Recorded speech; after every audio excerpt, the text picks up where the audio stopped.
One December night, longtime educator Thomas Renfro was driving home with his family when he felt someone or something watching him from his Tautamona tree.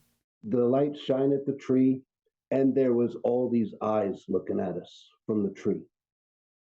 Lots of eyes. And I said to the kids and everybody had like, do you guys see that in the tree? What he thought was the watchful gaze of ancestors Because the Tatamona lives in the Nunu tree. And it's like, this is Tatamona's looking at you. was actually dozens of chrysalises of the native blue-banded king crow butterfly. Their shiny gold cocoons reflected the light from his car headlights and looked like Christmas ornaments during the holiday season. And so I was fascinated. So I thought, man, it's close to Christmas.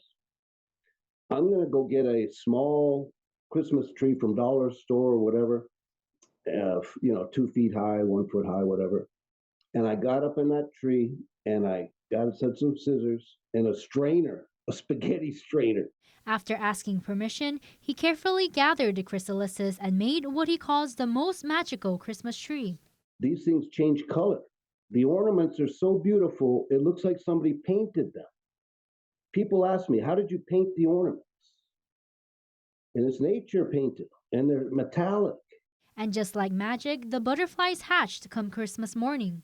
And darned if on Christmas Day, we had butterflies flying around. He took that experience over a decade ago and made it into a story. Whether it was science or soccer, after spending 30 years teaching in Guam, Renfro took off his educator hat and put on his author hat.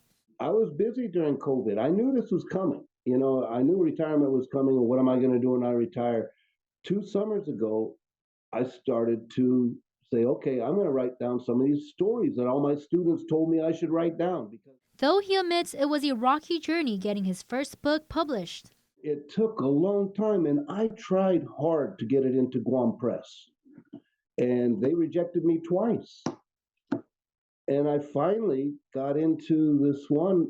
Literally, this is what it took. It was somebody answered the phone finally. I didn't get somebody that said, oh, recording that says, we'll call you back. This was a publishing house that a real person answered the phone.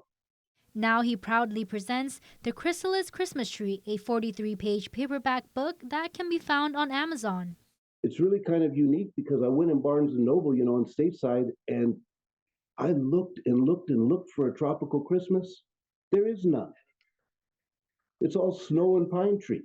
And whether you're 8 or 80 years old, he says it's a tropical Christmas story everyone can enjoy. All the butterflies in the northern Marianas Islands saw the butterflies from Guam, and they started communicating to each other, all the Tatamonas, saying, where have you been? We've been separate. We need to be together. While it's a children's folktale, there's a hint of the political intertwined. He hopes that among older readers, it sparks a conversation on statehood.